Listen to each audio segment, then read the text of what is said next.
My name is Thomas Clarke, and at 55 I've spent my life building a stable and quiet existence in the small town of Brookfield, New Hampshire. It's not a bustling place, more of a stop-off on the way to somewhere else. But for me, it's home. I've lived here for decades, in the same house I inherited from my parents, a sturdy two-story colonial that's seen more than its fair share of weather and time. My parents were simple folk, hard-working and practical, and they passed those values on to me. Growing up in this house, I learned the importance of routines, of taking pride in the small things and of valuing family over everything. After my wife passed away 3 years ago, I didn't see much reason to change things. I kept to my schedule. I woke up at 5:30 every morning to make coffee, read the paper, and take my dog Jasper for a walk around the neighborhood. The mornings were always the best part of the day, a quiet, reflective time where I could think, read, or just enjoy the calm before the rest of the world stirred. I made it a point to keep the house neat and orderly, just as my parents had, every item in its place, every corner dusted. It was simple, but it was mine. I didn't mind the solitude at first. I'd always been a private person, comfortable in my own company. I didn't need much beyond my work and my routines to feel fulfilled. The years had been kind to me, though I did feel the weight of them now and then, an occasional ache in my back or a moment when I realized that I couldn't move quite as quickly as I once had. But I got by, and I was content. That was, of course, before Emily called. Emily is my only daughter. I've watched her grow from a little girl to a strong, independent woman, and I've always been proud of her. She married Jason, a man who seemed nice enough at first, a bit too polished maybe, but he was good to her. They'd lived in a few different places over the years, but recently things had taken a turn for the worse. The economy wasn't kind to them, and when Emily called to ask if she and Jason could stay with me for a while, I didn't hesitate to say yes. It's not that I minded having them here, not at first. I loved my daughter dearly, and I wanted to help her out. Jason, well, I wasn't as sure about him. There was something about him I couldn't put my finger on. Something a little off. He was charming enough, yes, but there was this air about him, a kind of quiet arrogance that always seemed to hang around him like a shadow. He wasn't rude or unkind, but I couldn't shake the feeling that he was more interested in something than just being a good husband to Emily. When they moved in, I did what I always do. I adapted. I made space for them, adjusted my routines, and made sure they were comfortable. Emily stayed in the guest room, and Jason, well, he did what he always did. He smiled a lot, laughed at the right moments, and never seemed to be in too much of a hurry. They didn't talk much about their financial troubles when they first arrived, but I could tell things weren't right. Emily, normally so full of energy, seemed a little drained, a little less optimistic. She was the one who had asked me for help, after all, and I could see how hard it was for her to swallow her pride. At first, it was the usual family stuff. Meals together, talking about the weather, Emily updating me on her job at the local library. I'd get up early, make my coffee and read the paper, while Jason would wander into the kitchen a little later, always looking a little too comfortable. He'd sit down across from me at the table, ask me about the neighborhood or how I was doing, and make small talk. It was nice enough, I suppose, though I couldn't help but notice how often Jason would ask about the house, about the security system, the locks, the things I kept in the drawers. At first I thought it was just idle curiosity, but something about the way he asked these questions, always with that sly little smile, made me uneasy. It started off innocently enough. "Dad, what kind of security do you have here?" Jason asked one night, his voice casual as we ate dinner. "I mean, a man your age living alone in a house this size. You must have some serious measures in place, right?" He leaned forward a little, like he was looking for something in my answer. I nodded and shrugged. "Just the usual stuff. A few locks, an alarm system. Nothing special." Jason smiled, but there was something behind it that made me pause. I could tell Emily felt it too, the discomfort that lingered in the air after his question. She quickly changed the subject, but I couldn't shake the feeling that Jason wasn't just asking for conversation's sake. He was probing. The questions didn't stop there. They became more specific, more frequent. Jason would ask if I had a safe in the house, or whether my insurance covered everything important. He would mention security again, or ask about my banking habits, whether I kept any emergency funds stashed away for a rainy day. I brushed most of it off, thinking maybe he was just being cautious. But as the days passed, I started to feel like he was trying to get a little too close to my personal affairs. Emily didn't seem to notice, or at least she didn't say anything, but I knew something wasn't right. Then came the night when it all started to unravel. It was after dinner, and I had just finished washing the dishes. The house was quiet, just the hum of the refrigerator and the soft ticking of the old clock on the wall. I was on my way to bed when I noticed something strange. My bedroom door, which I always kept closed, was slightly ajar. I didn't think much of it at first. Maybe I'd left it open by mistake. But when I stepped inside, I saw that my dresser drawers were slightly out of place. It was the second drawer from the top that caught my eye, the one where I kept my important documents. It was open, just a crack, but enough for me to see that someone had been through it. My stomach dropped. Someone had been in my room, and not just in a careless way. They had rifled through everything, as if they knew exactly what they were looking for. The key to my safe, the key I always kept in the back of the drawer, was gone. It was then that I realized what had been happening all along. Jason had been snooping. He had been in my room, looking for something. And now he had the key to my safe. I was livid, but I knew that confronting him right away wouldn't get me anywhere. He was smooth. Too smooth. I had to think this through carefully, so I made a decision. I wasn't going to let him get away with this. I was going to outsmart him. The moment I realized Jason had taken the key to my safe, a cold wave of fury washed over me. I stood there for a moment in my room, staring at the open drawer. My hands shook, but I steadied them, taking a deep breath. It wasn't the first time someone had tried to cross me, but this felt different. This wasn't some petty theft or a slip of judgment. This was calculated, premeditated. Jason had been in my room, and he had specifically targeted that drawer. I couldn't believe it at first. My daughter's husband, the man I had welcomed into my home, who I had given the benefit of the doubt time and time again, was trying to rob me. For what? Money? A quick fix to his own problems? Or something more? His obsession with my financials, my routines, had all been leading to this.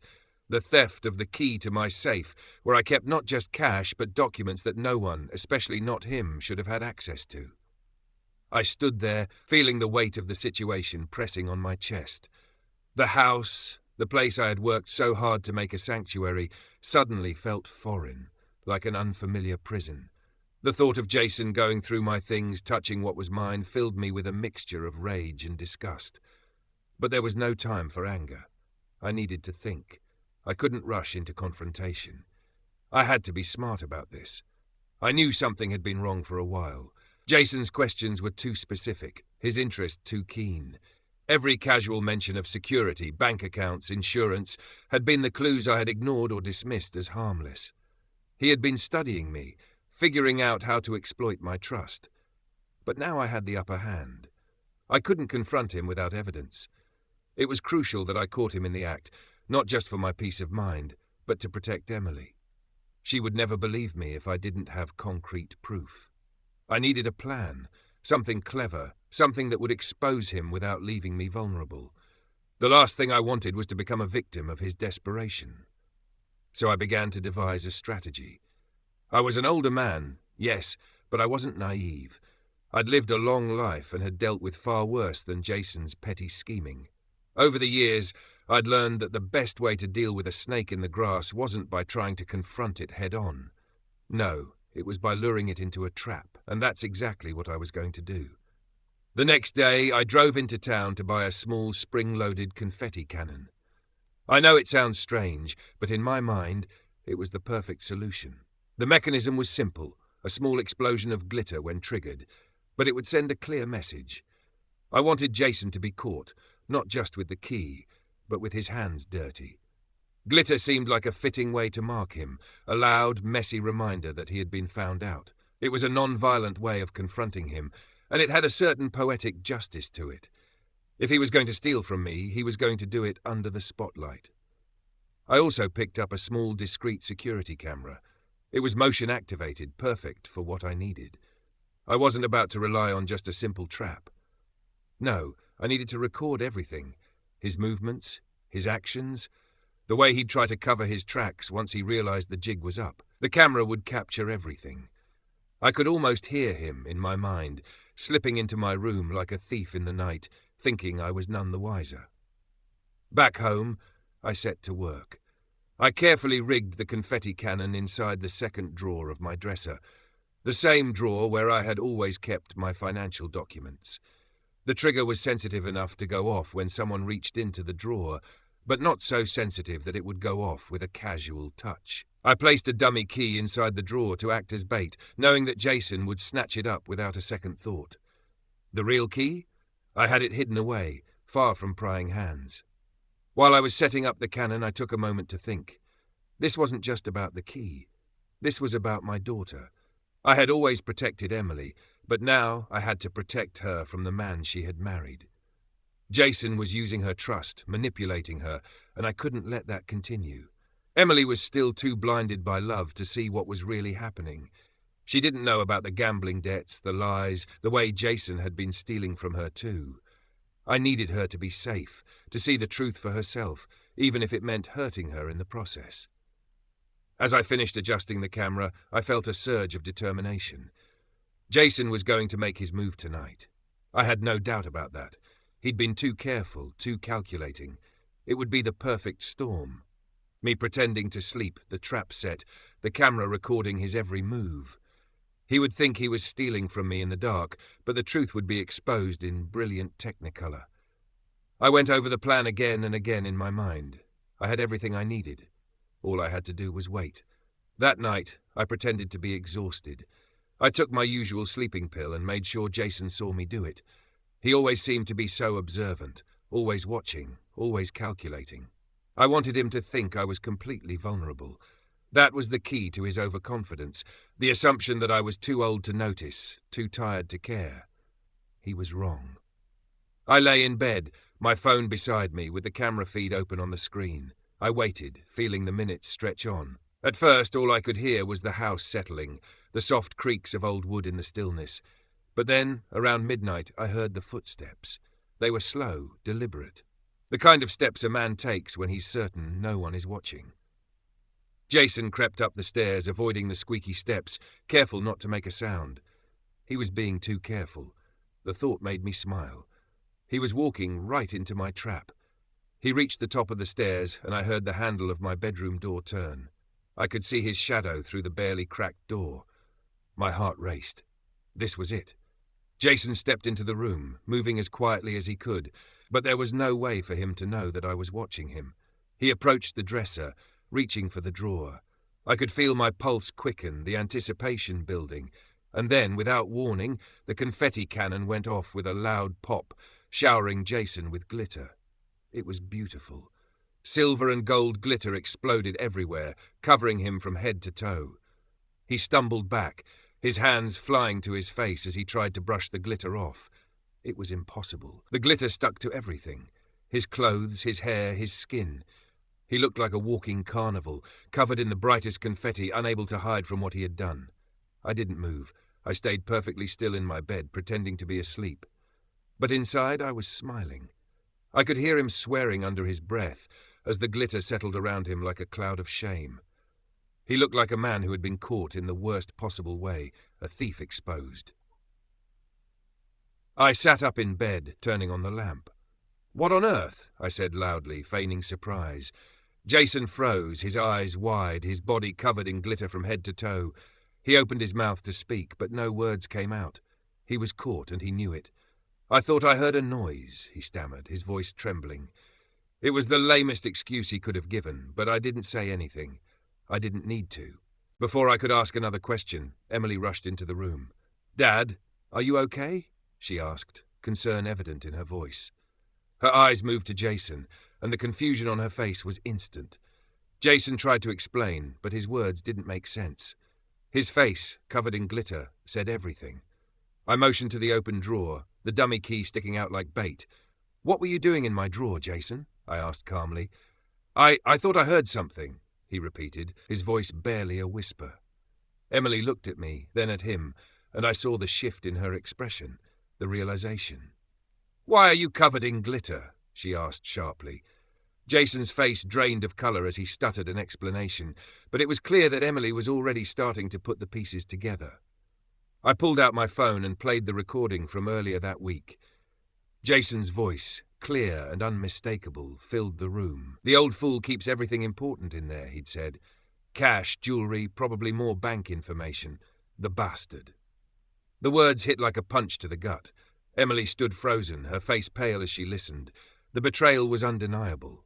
"Jason," she whispered, "how could you?" The next few minutes felt like a blur.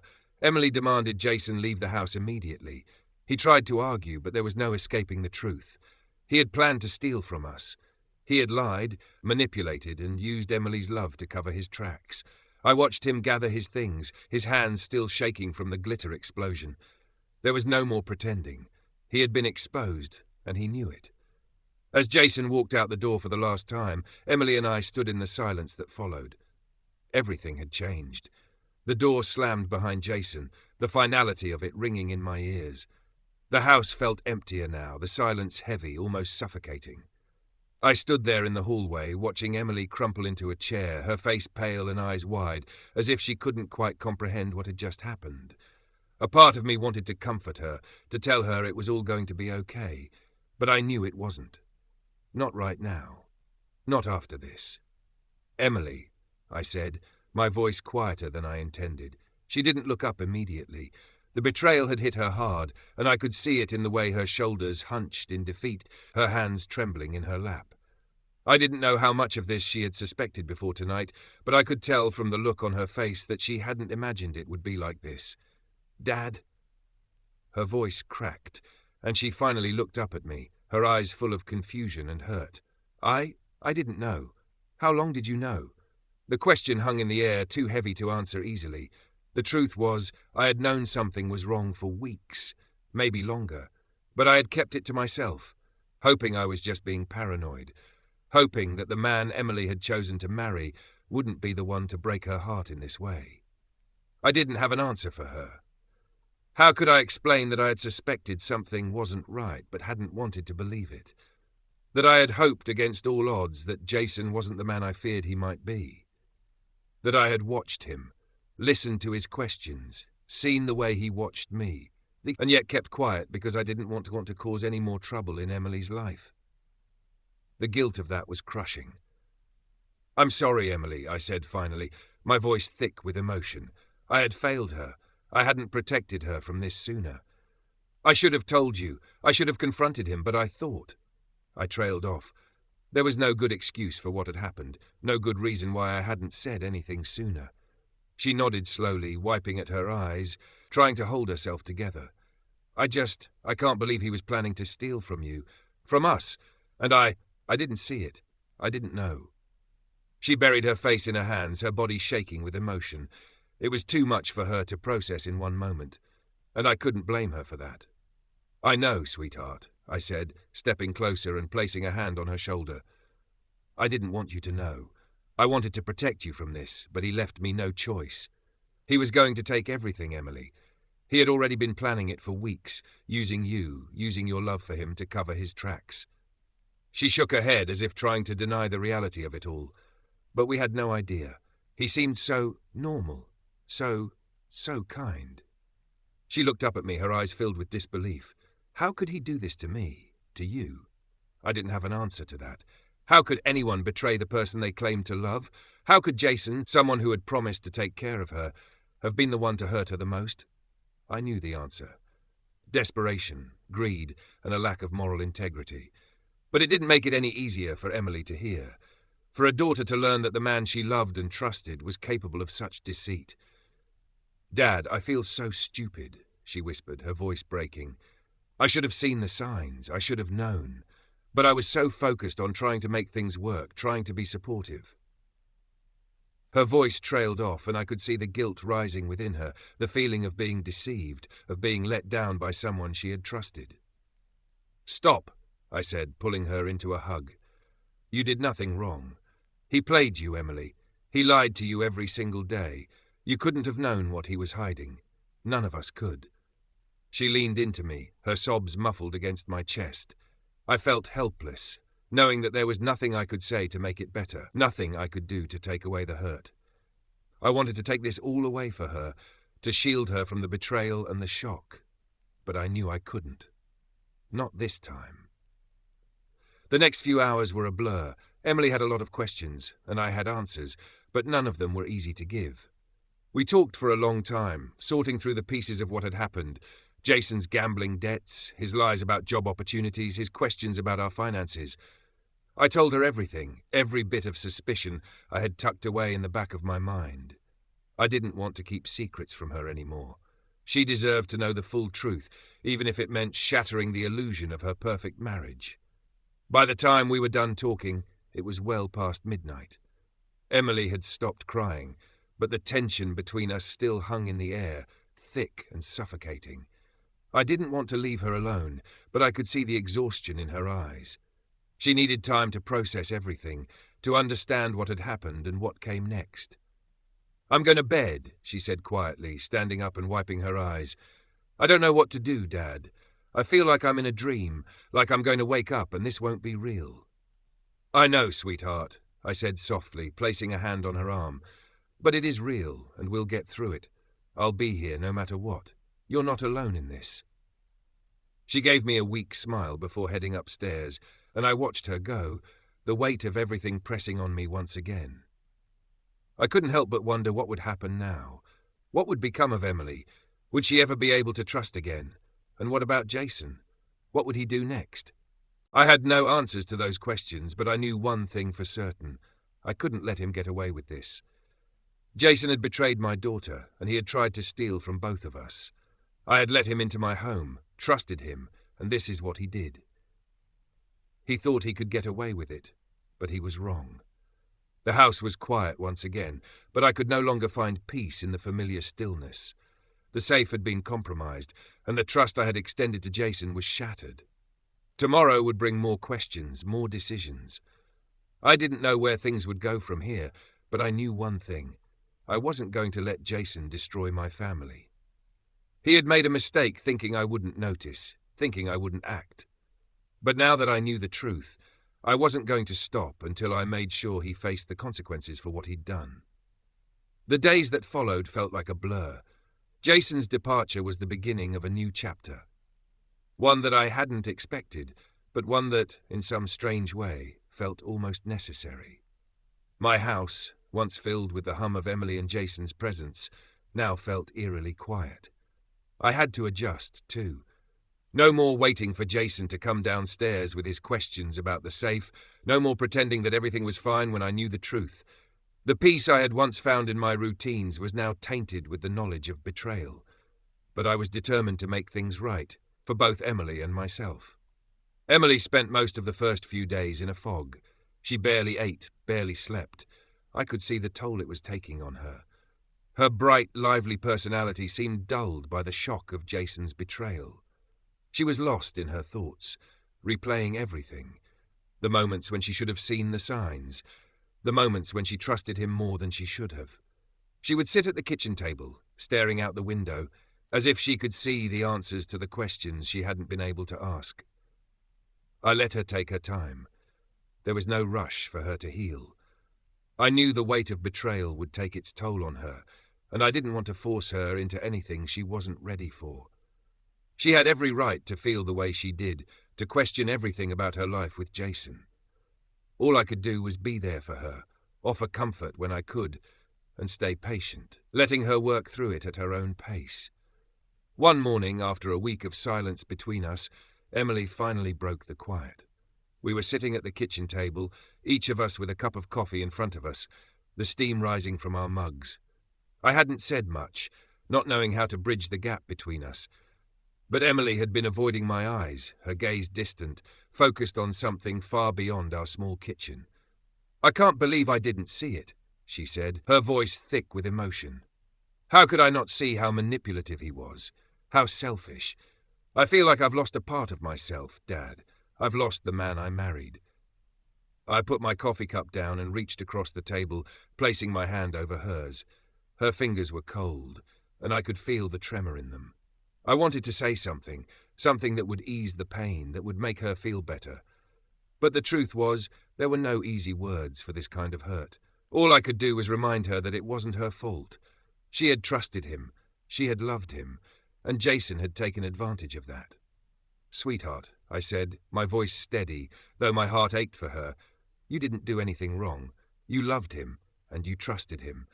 That's what people do when they love each other. He's the one who betrayed you, not the other way around." She nodded slowly, taking in my words, but not really believing them, not yet. I understood. When the heart is broken, it's hard to hear anything other than the weight of your own pain. "I just feel so stupid," she whispered. "I thought we had a future together. I thought we were building a life, a family. But it was all a lie, wasn't it?" "No," I said firmly. "It wasn't a lie. You had a life together. You had happiness together, Emily. He was the one who chose to throw that away. He was the one who made this choice, not you." She took a deep breath, and for a moment, I thought she might say something more. But she didn't. Instead, she stood up abruptly, pushing her chair back. "I think I need to go for a walk," she said, her voice barely audible.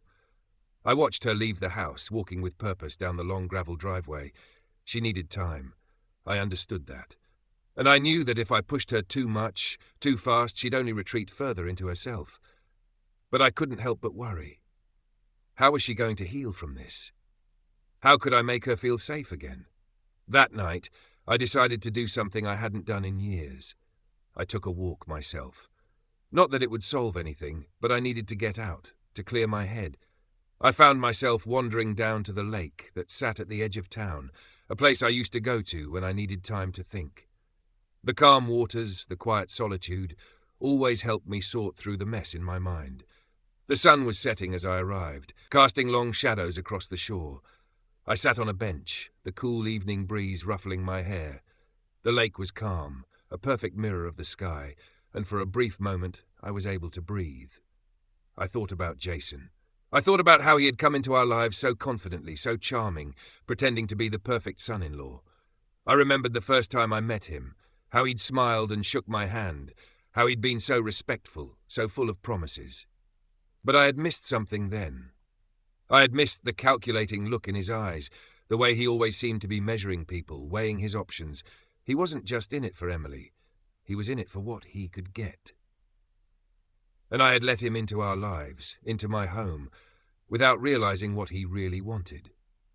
He hadn't been interested in building a life with her. He had been interested in building a life off her. That's what made me angry. It wasn't just the theft, it was the manipulation, the lies. He had used Emily's love for him to get what he wanted, and he hadn't even cared who he hurt in the process. I stood up from the bench, my fists clenched at my sides.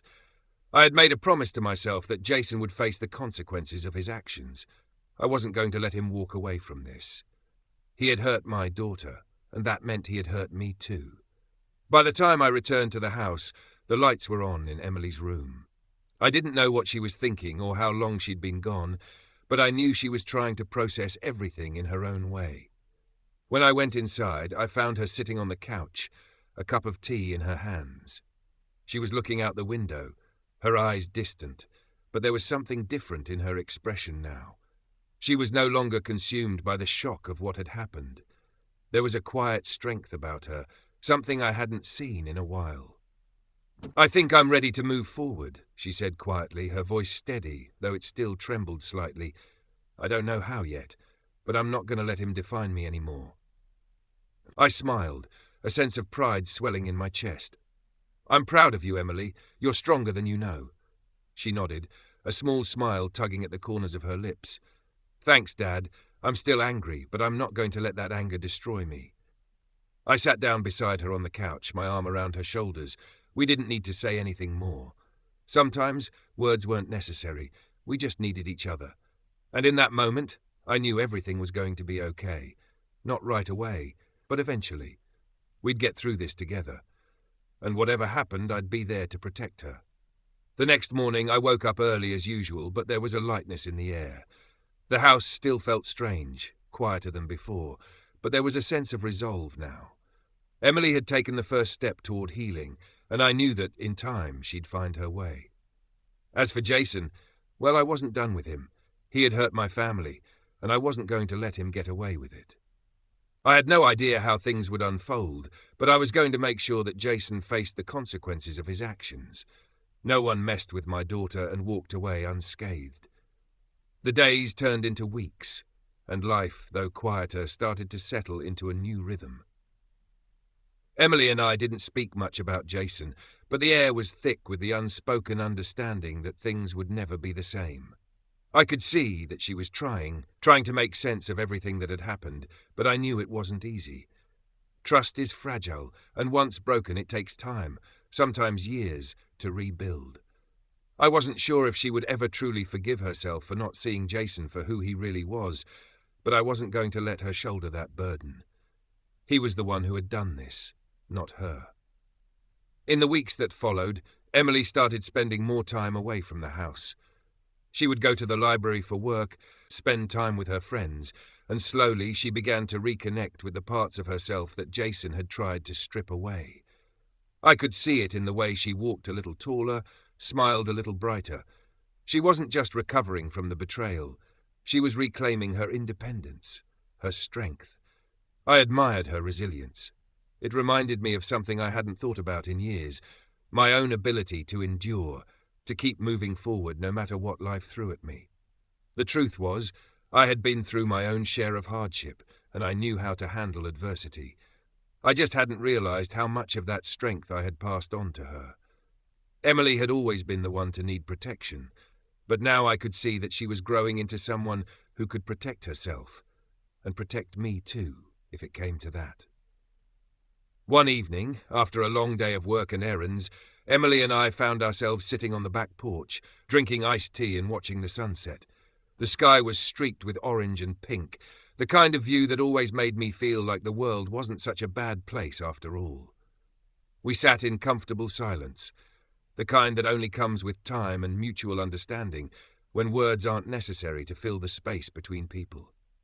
"I think I'm ready to move on," Emily said softly, her voice steady but tinged with sadness. I looked at her, taking in the seriousness in her eyes. "What do you mean, sweetheart?" She took a deep breath, glancing out at the horizon. "I don't know. I'm not going to let what happened with Jason define me anymore. I've been holding on to all this anger, all this confusion, and I think I'm ready to let it go. Not for him, not for what he did, but for me. I don't want to carry it around anymore." I nodded, understanding exactly what she meant. "That's a big step, Emily. I'm proud of you." She smiled faintly, her eyes still distant. "I'm trying, Dad, but it's hard. I still can't believe I let myself fall for his lies. How could I have been so blind?" "Sweetheart," I said gently, "you loved him, you trusted him, and that's not a weakness. That's what people do when they believe in someone. He's the one who broke that trust, not you. Don't blame yourself for his actions." She looked at me, her eyes searching my face as if she was looking for something. An answer, maybe, or reassurance. I gave her both. I've learned, in my time, that the people we trust don't always turn out to be who we thought they were. But that doesn't mean you can't trust again in the right way. You'll figure it out, Emily. You've already started to. She smiled, this time a little more genuinely. "I hope so. I really do." We sat there for a long while, letting the silence wash over us, the weight of the past few weeks starting to lift just a little. It wasn't all gone, but it was a start. Emily was finding her way out of the fog, and I was proud to see her standing tall again, even if just a little. I knew she wasn't quite healed yet. Hell, I wasn't sure if I was, but I had hope. Hope for both of us. The following week, I decided it was time to address the issue that had been nagging at me since the moment I'd realized Jason's betrayal. I couldn't just sit back and let him walk away scot-free. He had tried to destroy my family, and that was something I wouldn't tolerate. Jason had taken advantage of my kindness and trust, and I had to make sure he understood the consequences of his actions. I spent hours researching legal options. I wasn't a lawyer, but I knew enough to understand that the police wouldn't be much help without concrete evidence. I needed something more than a glitter bomb and a recorded confession. I needed a paper trail, proof that Jason had been using my finances for his own gain, proof that he had been living off Emily's inheritance, pretending to be a loving husband when all he was really doing was plotting his next move. Emily didn't know that I'd been looking into this. I hadn't told her yet. I didn't want to burden her with it until I was sure of what I was doing, but I couldn't sit by while Jason tried to steal from me and from her. No matter how much time passed, I couldn't let him get away with it. I reached out to a local attorney who specialized in fraud cases. I didn't want to waste any time, so I met with him the next day. The lawyer, a sharp and pragmatic man named Richard, listened patiently as I explained everything that had happened with Jason. I told him about the glitter bomb, the confession, and what I had found after Jason's departure, the missing documents, the financial inconsistencies, and the way Jason had been living off Emily's trust fund. Richard was silent for a long time after I finished. Then he leaned forward, his fingers tapping the desk. "You have enough here to press charges, Thomas, but this is going to be a long, drawn-out process. It's going to get messy. Are you prepared for that?" I didn't hesitate. "I'm not going to let him get away with this. If he thinks he can ruin my family, he's got another thing coming." Richard nodded. "Then we'll proceed. But I need your full cooperation on this. We'll subpoena his bank records, trace his spending, and get a clearer picture of just how deep this goes. It might take time, but we'll build a solid case." I agreed, and over the next few weeks, Richard and I worked together to gather all the necessary evidence. It was a painstaking process, combing through Jason's financial records, contacting people who might have known about his gambling problems, and piecing together the story of his lies and deceit.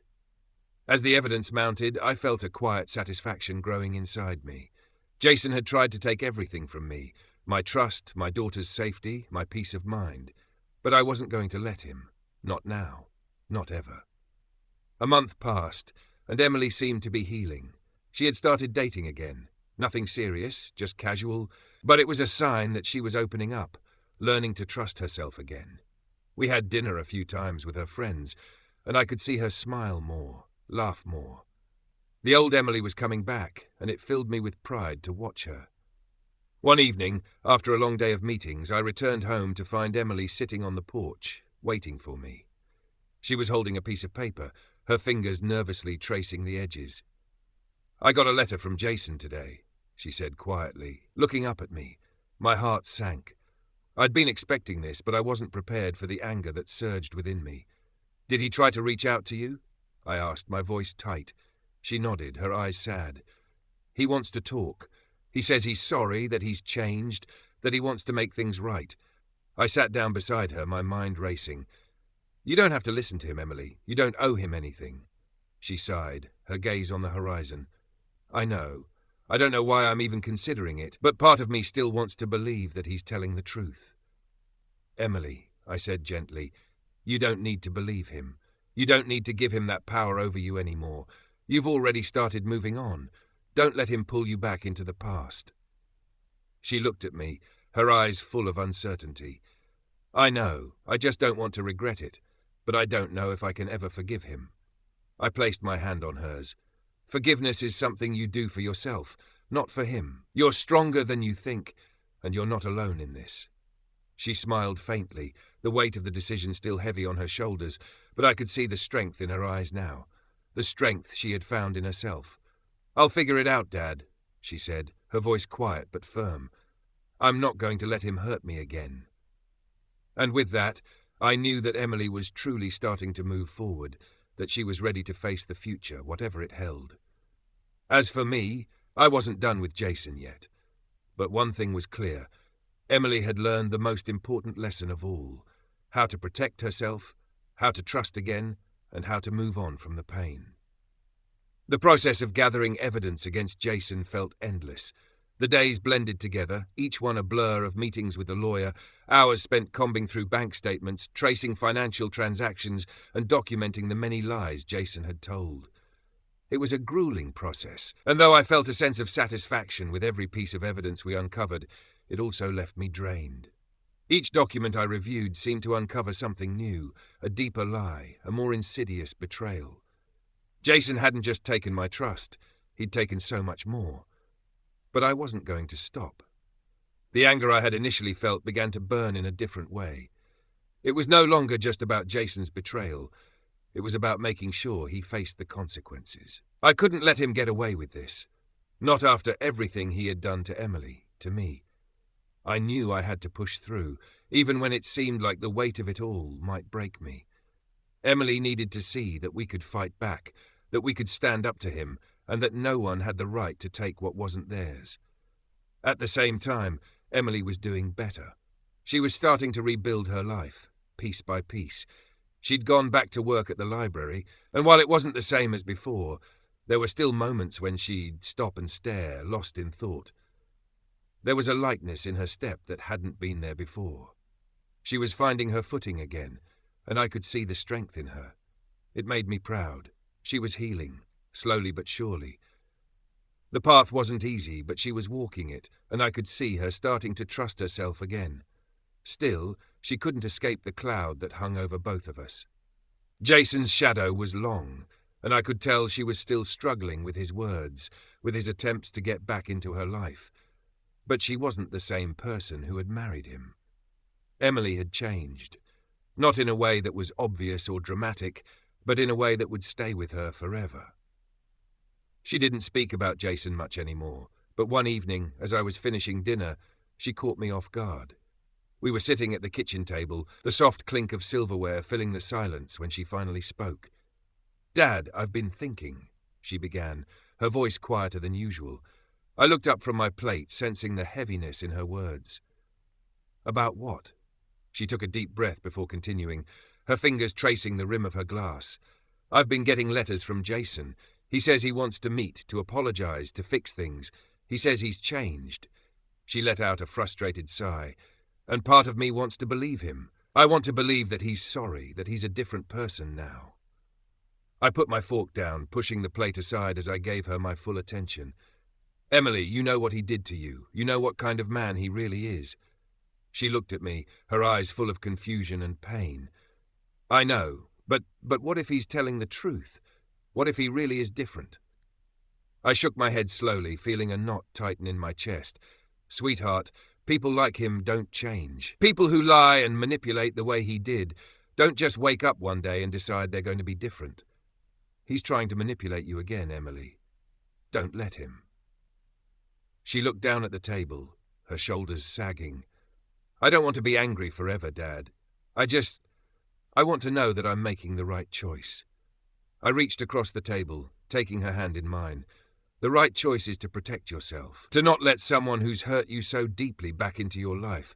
You've already given him so much of your time and trust, and look what it got you.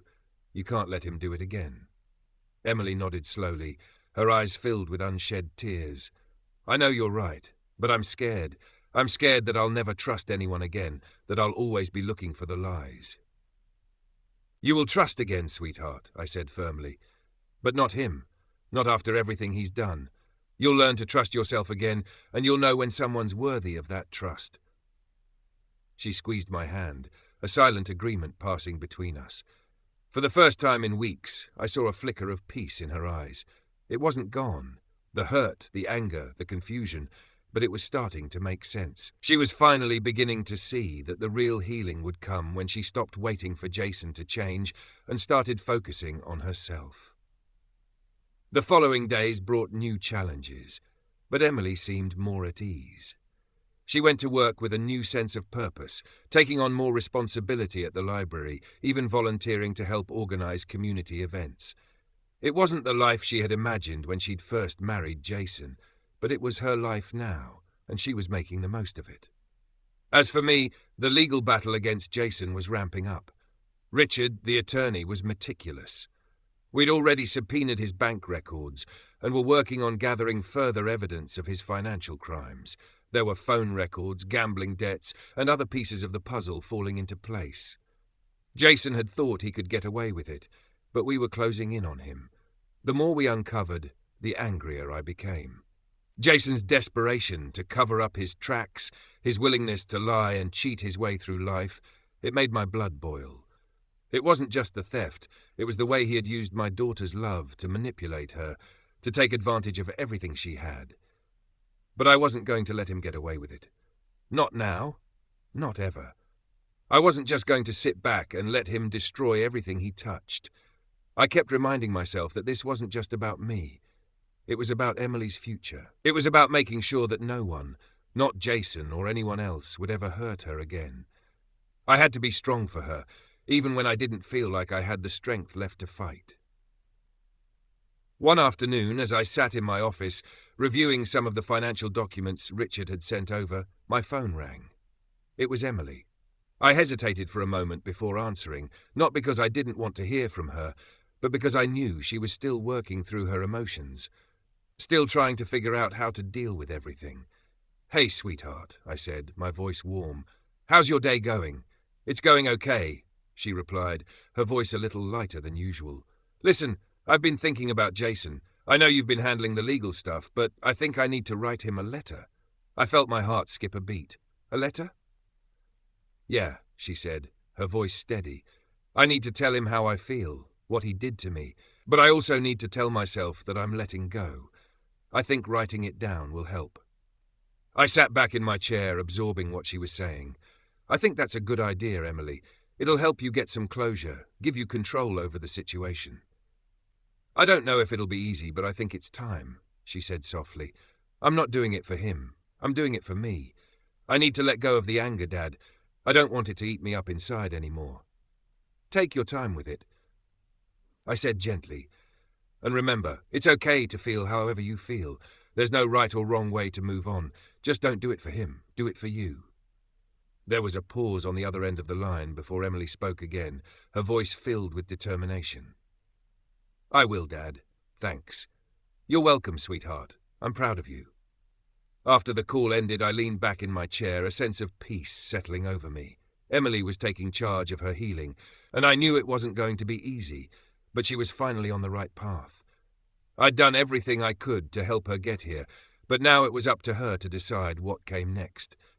She was stronger than she realized, and that gave me more hope than I'd had in a long time. The days seemed to stretch endlessly in front of me, each one moving like molasses. I was buried in paperwork, in meetings, in the relentless pursuit of justice that felt like it was always just out of reach. There were days when I didn't know if I was making progress or just spinning my wheels, the anger at Jason still burning inside me. Every time I thought about the betrayal, the manipulation, the way he had wormed his way into our lives, I felt a cold wave of fury wash over me. But I had to keep my head. I couldn't afford to lose my cool, not now. Not when we were so close to bringing him down. Emily, on the other hand, was doing better. Slowly but surely, she was finding herself again. She had started seeing a therapist to work through the emotional damage Jason had caused, and while I knew the road to recovery was long, I could see the difference in her. The light that had been dimmed by Jason's presence was slowly coming back. She smiled more often, laughed a little louder, and even started talking about the future in a way she hadn't in months. She wasn't defined by what Jason had done to her anymore, and for that, I was beyond proud. But as much as I was glad to see Emily healing, I couldn't shake the sense of unease that clung to me.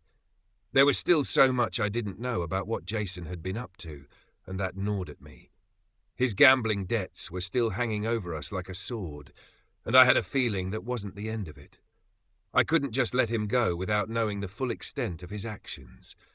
The deeper we dug into his financials, the more I realized there was so much more to this story than we'd initially thought. One evening, as I was sitting down to another round of bank statements and legal documents, the phone rang. It was Richard, the attorney we'd been working with on Jason's case. I had been expecting this call for a while now, but I still felt my heart race when I saw his name on the caller ID. "Thomas," Richard's voice was calm but urgent, "we've uncovered something important. Something I think you need to know about." I sat up straighter, bracing myself. "What is it?" I asked, trying to keep my voice steady. "We've been digging deeper into Jason's past, his finances, everything, and there's something that's come up, something that changes everything. We found a series of offshore accounts, Thomas. Accounts with large sums of money, money that can't be explained through his regular income. It looks like he's been laundering money, Thomas, and it goes back years." I felt like the ground beneath me had shifted. What do you mean, laundering money? It looks like Jason was involved in more than just gambling, Richard explained. These offshore accounts, they're tied to some pretty shady transactions. We're talking about criminal activity here, Thomas. Money from places that don't make any sense. It looks like he was using his marriage to Emily as a cover for his dealings. I could feel my blood run cold. Are you telling me he was using Emily to cover up his crimes? Exactly, Richard said. It's worse than we thought. He wasn't just trying to steal from you. He was hiding something much larger.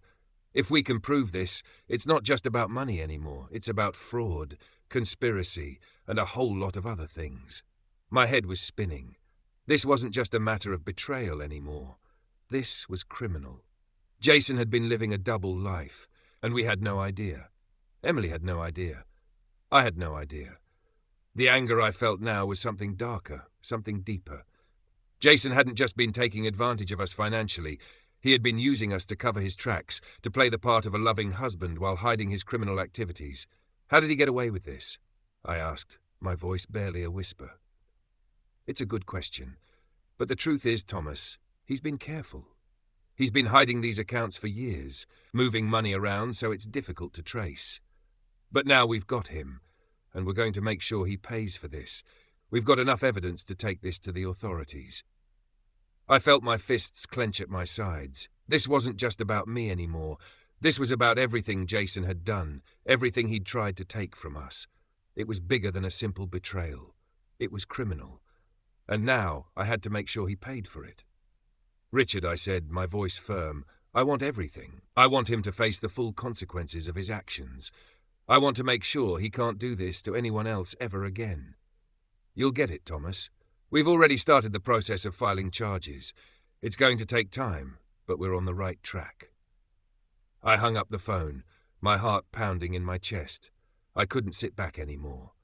Jason had stolen from us in more ways than I could count, and now it was time for him to pay. I wasn't just going to sit here and wait for the law to catch up with him. I had a plan of my own.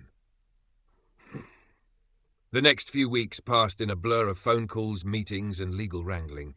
Jason's criminal activities were coming to light, and we were determined to make sure he paid for every last bit of it.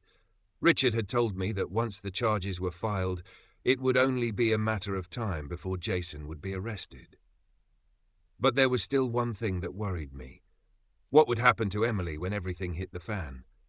I tried to shield her from the worst of it. I didn't want her to carry the burden of this, not when she had already been through so much. But she wasn't blind. She knew what was going on. She'd been to the lawyer's office with me a few times, heard the legal talk, seen the evidence. She was involved, even if I wished she weren't. One evening, as I was sitting in the living room, Emily sat down beside me, her expression more serious than I'd seen it in a while. "Dad," she said quietly, "I've been thinking a lot about everything, about Jason, about what's happening, and I've made a decision." I turned to her, worried. "What do you mean? What kind of decision?" She looked at me, her eyes steady, her voice full of determination. "I'm not going to let him destroy me anymore. I'm going to press charges too." I blinked in surprise.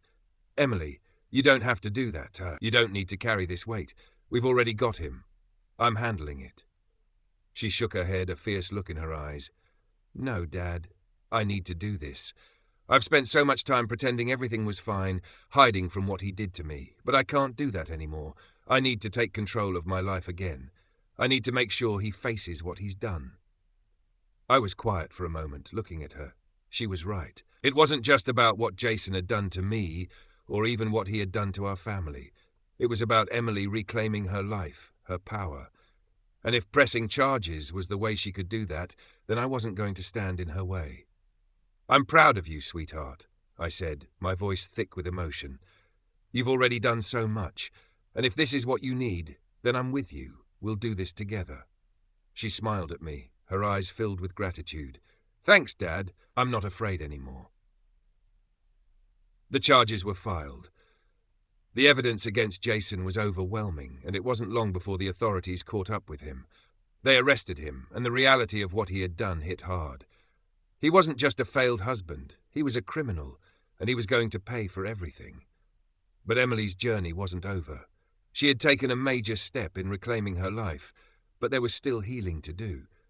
It wasn't going to happen overnight, and I knew there would be moments of doubt, moments when she'd wonder if she had done the right thing. But as I watched her face the truth of what Jason had done, I knew that in the end, she would come out stronger for it. As for me, I had made peace with the situation. The legal battle wasn't over, but I knew that Jason would pay for what he had done. And more importantly, I knew that Emily was on the path to healing, and I would be right there beside her every step of the way. The months that followed Jason's arrest passed in a blur, each day filled with a mix of tension and cautious optimism. The legal proceedings were long and grueling. The courts moved at their own pace, slowly but surely chipping away at the layers of Jason's deception. Richard, the lawyer, kept us updated, but there were times when the waiting felt unbearable. Jason's defense team was doing everything they could to drag the process out, hoping that in time the pressure on Emily and me would break. But they underestimated us. They underestimated Emily, especially. She had seen the worst of Jason, and she wasn't about to let him slip away, no matter how long it took. It wasn't easy. For Emily, every court date, every piece of evidence revealed felt like reopening a wound that had never fully healed. But she stood strong. I could see the change in her. It wasn't just the glitter bomb incident or even the legal battle. It was her determination to take control of her life. She had found a new purpose, a new strength, and each day she grew a little more confident, a little more sure of who she was and who she no longer wanted to be. It made me proud, and in a way, it helped me heal too. I had my own battles to fight. I spent a lot of time alone in the house, dealing with my own demons. There were days when I would sit in my favorite chair by the window and stare out at the trees, thinking about how things had gotten so out of hand. Jason had wormed his way into my life, into my family, and for a while, I had trusted him. I had accepted him as part of our world, and in the end, he had betrayed every ounce of that trust, leaving behind nothing but chaos and pain. I wasn't naive. I knew betrayal was part of life, that it came with the territory of loving and trusting people. But I had never imagined that the person who would hurt me most would be someone I had let into my home, my family. There were nights when sleep wouldn't come, when the thought of everything Jason had done to us would claw at my mind, keeping me awake. It wasn't just the theft, the financial ruin, or the lies. It was the manipulation. How he had used Emily's love to hide his deceit, to steal from both of us without a second thought. I had been blind to it for so long, and it ate at me. The guilt was hard to shake, even though I knew I had done the right thing by stepping in when I did. It was a reminder that trust is fragile, and sometimes the people you think you know best are the ones who hurt you the most. Emily didn't always see it that way. She still carried a sense of guilt, as if she had somehow allowed Jason's behavior to go unnoticed. I would remind her, time and time again, that she had done nothing wrong. But I could tell it was hard for her to let go of the idea that she had been blindsided. She had trusted him, loved him. She hadn't known the extent of his lies. I understood that. But it didn't change the fact that she had been hurt. And she had every right to feel the pain that came with it. We both struggled with the idea of moving forward. How do you pick up the pieces after everything has fallen apart? How do you rebuild trust when it feels like the foundation of your entire life has been shattered? The answer wasn't simple. There was no magic fix, no one moment when everything would suddenly make sense. But slowly, over time, we both started to realize that the road to recovery wasn't about forgetting what had happened. It was about accepting it, acknowledging the pain, and moving on despite it. We had to learn to trust ourselves again, to trust each other, and to trust that we could build a future that wasn't defined by Jason's betrayal.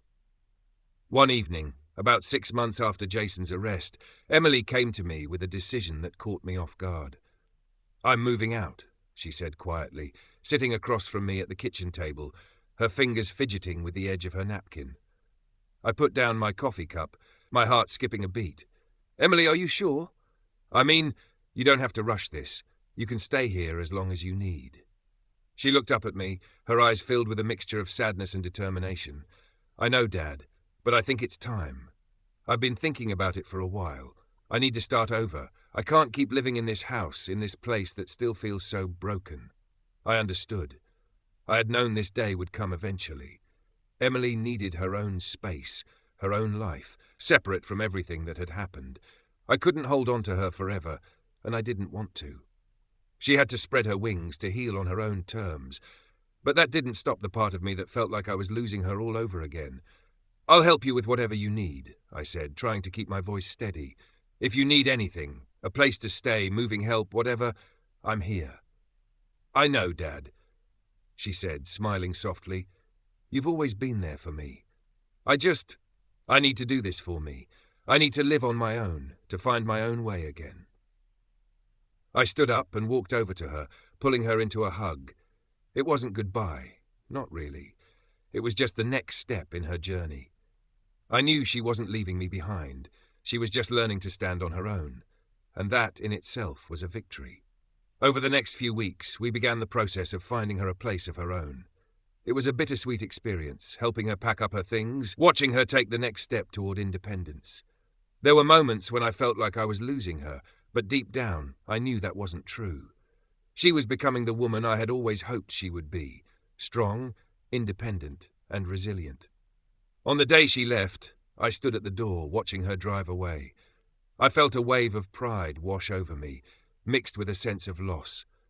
I wasn't sure when I'd see her again, or what life would look like for us moving forward, but I knew she was going to be okay.